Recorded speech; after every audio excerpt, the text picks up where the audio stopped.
Hey, welcome to the Podcast Domination Show, where we help you launch, grow, monetize, and dominate the podcasting space. This is a show where we believe that if you can get attention with your podcast, you can influence someone. And if you can influence someone, you can get them to take massive action. And if you can get someone to do that, you, my friend, can dominate. I'm Luis Diaz, your host and founder of Podcast Domination, and I'm your guide. Let's go. All right, here we go. I think we're good. We get the levels going. All right, cool. So today we're going to talk about how to rank higher or get ranked high when you're launching your podcast on iTunes. This is something I get asked to this a lot. And the answer to it, guys, not to waste your time here, is nobody knows what they like account for exactly.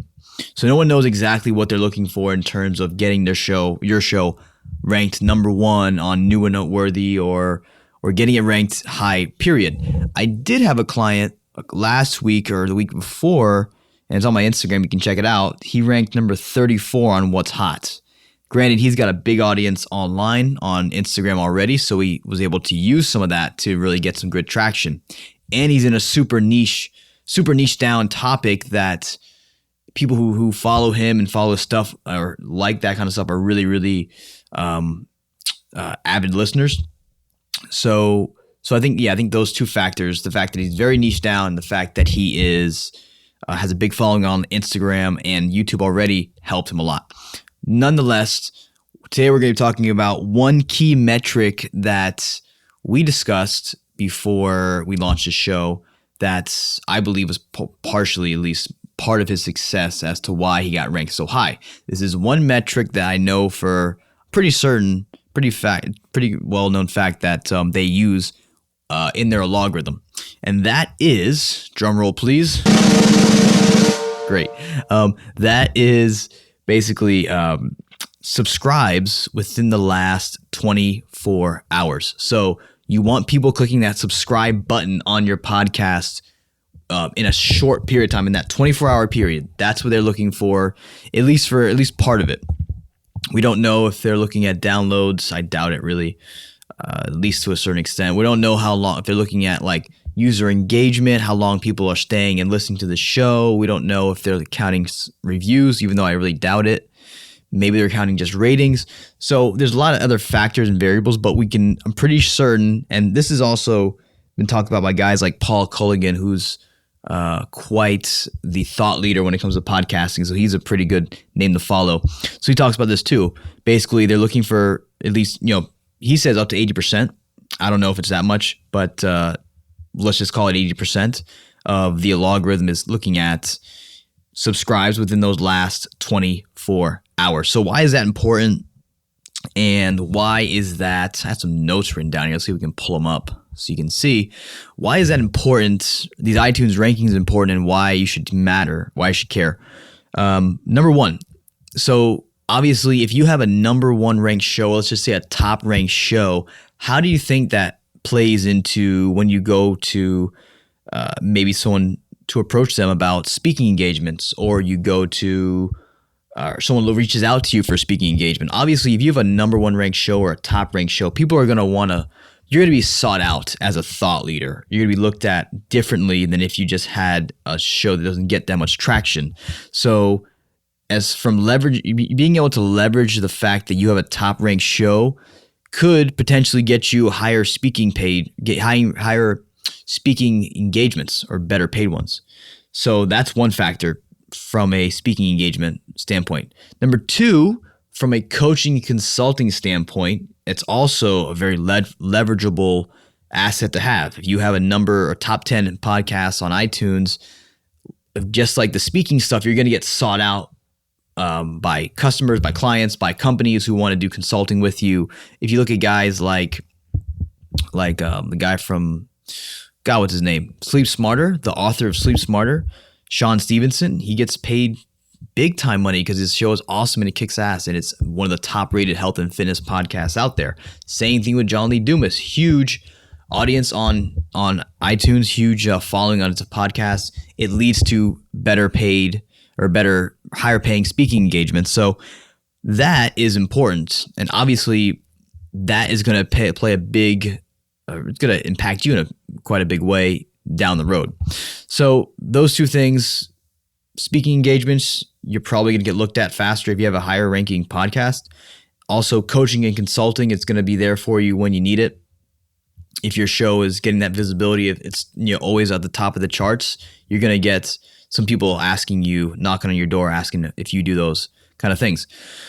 Last, I will leave here is your ability to get on other shows. So if you have a top-ranked podcast, it's very easy for you to go to another show whose audience you want to extract and see if they can do a dual interview with you. Maybe you guys exchange interviews. You do an interview on their show, they do an interview on your show. So from that standpoint, it's very leverageable to get around the podcasting community. So you can actually dip into other people's audiences, maybe people who haven't heard of your show yet, even though it's top ranked, and pull that audience back to your following. For instance, for a perfect example of this, I never knew who Mind Pump was until I heard them on Ben Greenfield's podcast, and I was like, who are these guys? And then I went and go check them out, and I saw they're like top ranked podcasts, and there you go. So you're able to extract audiences much better because you're able to get yourself in those conversations. Because you have that really high ranking podcast, people know who you are. It's easier to start the conversation about coming on someone else's show because you're coming from a position of strength. So that is the three things as to why this is important. And now we're going to talk about one way you can, I don't want to say game the system, but one way you can encourage more subscribers per 24-hour period. So if you're launching your show, let's just say next Monday, what do you want to have in place to make sure it starts with a bang, it starts with a boom? People are actually going to want to be excited to listen to it. One suggestion is to launch with a contest. And it's something I like to encourage with everyone who launches a podcast. Find some sponsors, find people who have your customers already. Maybe it's a company you use in your business. Maybe it is, if you're a fitness and health professional, it's a supplement company. And partner with them, maybe buy some of their products and give them away on your launch week as an incentive for people to subscribe to your show. We're not going to go into the details in here, but you basically want to give your audience a reason to listen, subscribe, maybe even rate and review. But at the very least, you want them to subscribe.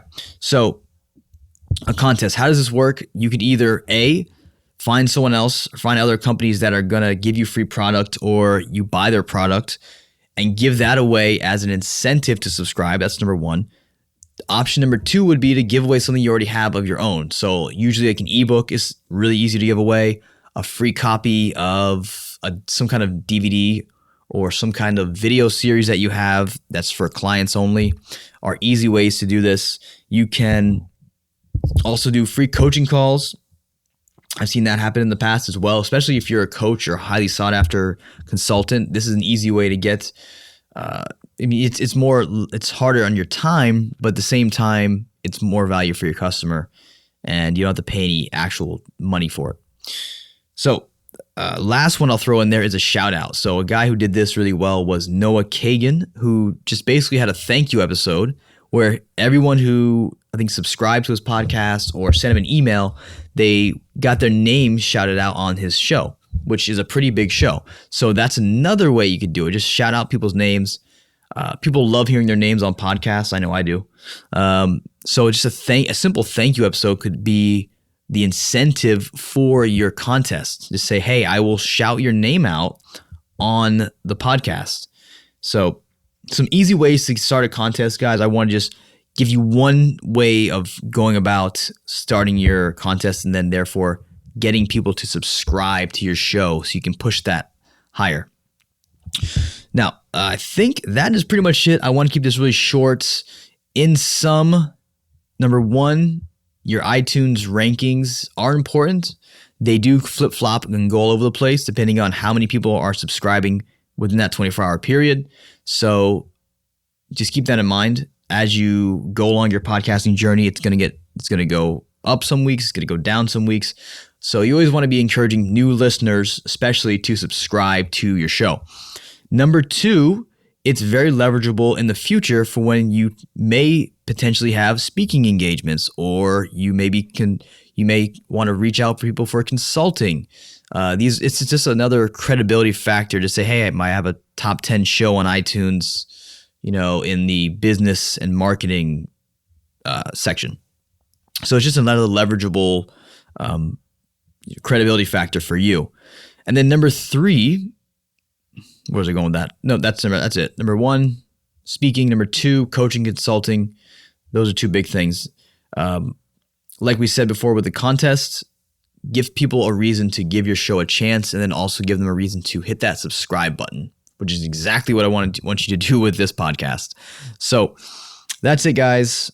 Launch your show with a contest. Get people to subscribe to your show so you can get higher in the rankings and continue to build your name, build your brand, and enjoy your podcast, because everyone likes to do podcasting when they know people are actually listening. Isn't that the truth? So I'll catch you guys later. Hope you enjoyed this Facebook Live, this Instagram Live, and also this podcast if you're listening to the audio version.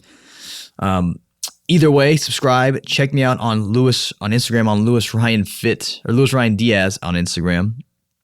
LUIS, spelled the Spanish way, RYANDIAZ, and I will catch you guys later on all 3 platforms. Peace. Hey, what's up? It's Louis again. Really hope you took something of value away from today's show. And don't forget, there's only one thing I want you to do if you need help, if you want to chat about this, if there's any way I can serve you, that is to text or maybe even give me a call at 561-405-7838. That is a Google Voice number that goes directly to my phone, so I will be on demand for you, and we can chat about how we can help you grow, launch, or monetize your podcast. Thanks. I'll catch you next week.